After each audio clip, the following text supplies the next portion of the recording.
आज हम एनसीईआरटी की एक्सरसाइज 1.1 समझेंगे। Question number 1, which of the following are sets, justify your answers. Part number 1, the collection of all the month of a year beginning with the letter J. So this is a set. Why this is a set? Because we can define this. This is a well defined collections of the set.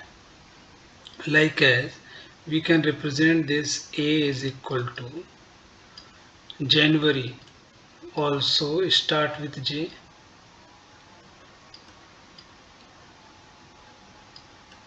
okay, and next month which is start with J, June,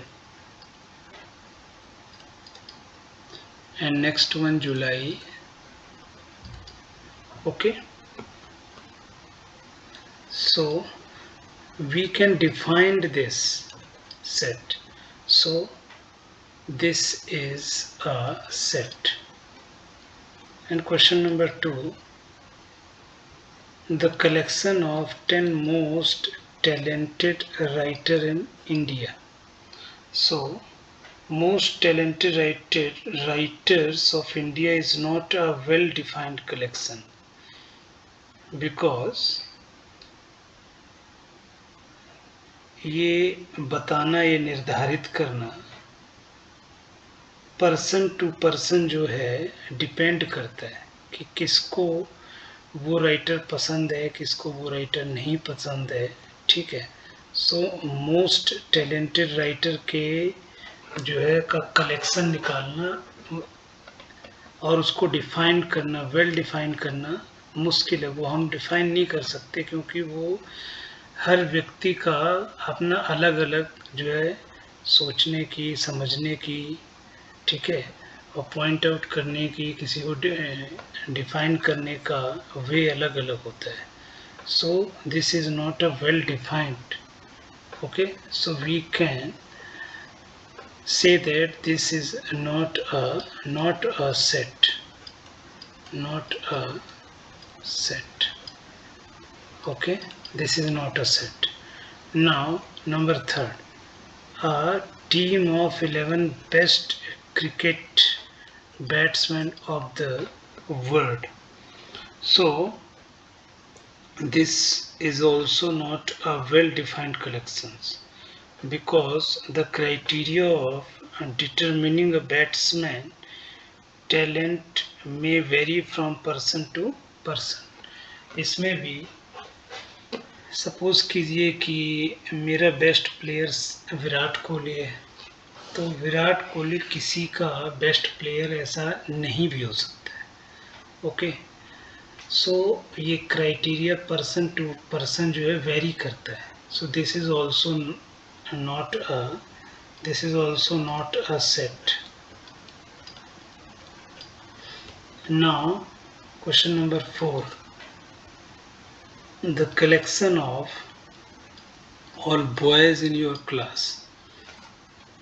जैसे कि आप अपनी 11th class में पढ़ते हैं, तो अपनी class के बॉयज़ को अच्छी तरह से आप सेट में डिफाइन कर सकते हैं, सबके नेम लिख सकते हैं, राम, ठीक है, रोहित, मोहित एटसेट्रा, और कितने बॉयज़ हैं आप ये बता सकते हैं। तो ये एक जो कलेक्शन है, ओके, ये एक सेट है। So this is a set, this is a set. Now question number 5, the collection of all natural number less than 100। ये तो सभी बता देंगे कि जो नेचुरल नंबर होती है उनका कलेक्शन जो है इजीली हम 1 2 3 4 5 dot dot 99. So this is also a set because we can define it, and this is a well defined collection. Each and every one is define this. Word में कोई भी व्यक्ति है अगर उससे पूछा जाएगा तो वो उसे इसी तरह से डिफाइन करेगा। तो सभी का जो पर्सपेक्टिव है, जो सभी का अप्रोच है इस क्वेश्चन के लिए एक जैसा ही रहने वाला है। तो ये क्या है, वेल डिफाइंड है। तो इसलिए हम बोलेंगे कि ये एक सेट है। Now question number 6, the collection of novels writer by the writer Munshi Premchand. अब इन्होंने एक नेम स्पेसिफाई कर दिया है कि मुंशी प्रेमचंद्र जो है वो एक राइटर हैं, ठीक है, और उनकी नॉवल का कलेक्शन। Is it clear? तो this is also a well defined collection. तो मुंशी प्रेमचंद की जितनी भी नॉवेल्स हैं उनके नेम हम जो है एक सेट में डाल करके, ठीक है, और हम एक सेट बना सकते हैं। तो this is also well defined collection. Now question number 7, the collection of all even integer.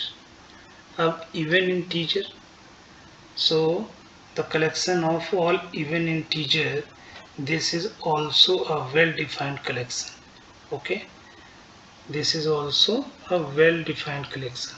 We all know the integer, positive and negative number, okay, with zero are called an integer. So like as 2, 4, 6, 8 dot dot and -2 also, -4 also dot dot. So these all are even integers, so we can define.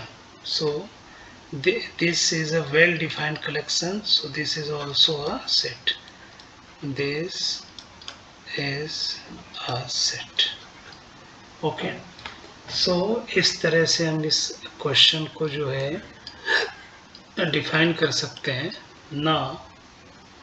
Question number 7, the collection of questions in this chapter, मतलब इस chapter में जो भी question हैं उनका collection. Okay, so this is also a well defined collection, क्योंकि book आपके पास है, आप देख सकते हैं कितने क्वेश्चन है, किस टाइप के क्वेश्चन है, आप डिफाइन कर सकते हैं। सो this is also a set, this is a set. Now the last one, the collection of most dangerous animal of the world. So this is not a set, not a set, क्योंकि जो dangerous animal की बात की गई है ये भी जो है जब हम इसको डिटरमाइन करेंगे तो dangerous animal can vary from person to person. सभी पर्सन के हिसाब से जो डेंजरस एनिमल हैं वो क्या करेंगे, वेरी करेंगे। सो इस वजह से ये सेट जो है क्या नहीं है, not a set. This is not a well defined collection, not a well defined collection, that's why this is not a set. Now question number 2, let A is equal to, this is a roster form of a set 1 2 3 4 5 6, natural number 1 to 6. Insert the appropriate symbol, this is a epsilon or belongs, so belongs or not belong in the blank space. Okay, so ये A में इतने element है तो ये पूछ रहा है 5 क्या A में है, तो बिल्कुल है 5 A में। तो इसमें इन दोनों में से कौन सा साइन आएगा, ये आएगा, सो बिलोंग। ओके, सो इस तरह से आप इस क्वेश्चन को कर सकते हैं। जैसे एक क्वेश्चन में और इसमें आपको बताना चाहता हूँ, क्वेश्चन नंबर 3 कि एक पूछ रहा है क्या 0 A में है, तो 0 जो है आपके A में नहीं है, इस सेट का एलिमेंट नहीं है, तो इसमें आएगा नॉट बिलोंग। सो इस तरह से आप जो बाकी बचे हुए क्वेश्चन हैं वो भी आप कर सकते हैं। Now the question number 3, write the following set in the roster form. अब इसमें क्या करना है, क्वेश्चन को रोस्टर फॉर्म में लिखना है, और इसमें जितने भी ये क्वेश्चन दे रखे हैं ये सारे के सारे सेट बिल्डर फॉर्म में है।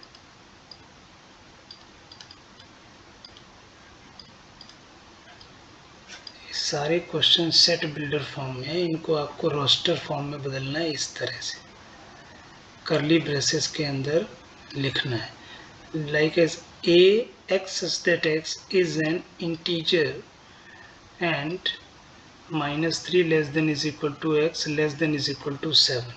सो आप इसको इस तरह से रिप्रेजेंट करेंगे। ये कह रहा है कि जो x होगा, बिकॉज x किसको रिप्रेजेंट करता है, एलिमेंट ऑफ अ सेट को, तो जो एलिमेंट होंगे वो ये होंगे इसके बीच में जो भी है। तो x जो है -3 हो सकता है क्योंकि ये साइन जो है लेस देन इक्वल का है, तो x जो है -3 हो सकता है, -2 हो सकता है, -1 हो सकता है, 0 हो सकता है, 1 2 3 4 5 6 और 7। So this is the answer of this question and this form is called a roster form। ये रोस्टर फॉर्म है, तो सेट बिल्डर फॉर्म से हमने इसको रोस्टर फॉर्म में चेंज किया। अगर आपसे किसी क्वेश्चन में रोस्टर फॉर्म, ये रोस्टर फॉर्म गिवन होती तो आपको इस फॉर्म में चेंज करना पड़ता और ये आप उस क्वेश्चन का ये आंसर होता। सो इस तरह से ये क्वेश्चन जो है हम कर रहे हैं और बाकी क्वेश्चन भी हम इसी तरह से कर सकते हैं। जैसे सेकंड नंबर है x such that x is a natural number less than 6। ठीक है, तो आपको इसमें जो सेट B है वो इस तरह से लिखना है कि जो एलिमेंट हैं वो 6 से कम रहे और वो हैं क्या, natural number. Natural number are counting number जो कि 1 से स्टार्ट होता है, 1 2 3 4 और 5, क्योंकि लेस देन 6 है तो इसलिए इसमें जो है ये एलिमेंट आएंगे। कौन से एलिमेंट आएंगे, 1 2 3 4 5 और ये करली ब्रैकेट बंद कर देंगे। ये ध्यान रहे कि जब भी आप रोस्टर फॉर्म लिखेंगे तो ये करली ब्रैकेट और ये कॉमा, एलिमेंट के बीच में कॉमा और ये करली ब्रैकेट का जरूर यूज़ करेंगे और कैपिटल लेटर से उस सेट को रिप्रेजेंट करना है। तो ये आंसर है इसका। तो इस तरह से आप ये बाकी क्वेश्चन भी ट्राई करें और अगर क्वेश्चन आपको समझ आ रहे हैं ये और आप समझ पा रहे हैं और जो क्वेश्चन मैं छोड़ दे रहा हूँ अगर वो आप कर पा रहे हैं तो ये आपको टॉपिक दोनों समझ में आए हैं, रोस्टर फॉर्म और सेट बिल्डर फॉर्म। इसके बचे हुए कुछ जो क्वेश्चन हैं आप मुझे कमेंट में बताएं कि कौन से क्वेश्चन में आपको दिक्कत हो रही है, प्रॉब्लम हो रही है, तो वो क्वेश्चन मैं आपको नेक्स्ट वीडियो में बता दूंगा। और जो है इसके कुछ क्वेश्चंस और हैं डिफरेंट टाइप के जो मैं नेक्स्ट वीडियो में लूँगा, जिससे कि आपको ये रोस्टर फॉर्म और सेट बिल्डर फॉर्म पूरी तरह से समझ में आ जाए। अगर आपको ये मेथड, टीचिंग मेथड समझ आए तो चैनल को सब्सक्राइब करें, लाइक करें और शेयर करें, जिससे कि और भी बच्चे इसको पढ़ सकें और समझ सकें। अगर आप मुझसे जुड़ना चाहते हैं तो ये मेरा नंबर है 9899345815। इस पर आप मुझे मैसेज कर सकते हैं, व्हाट्सएप कर सकते हैं और अपनी क्वेरी पूछ सकते हैं। Thank you.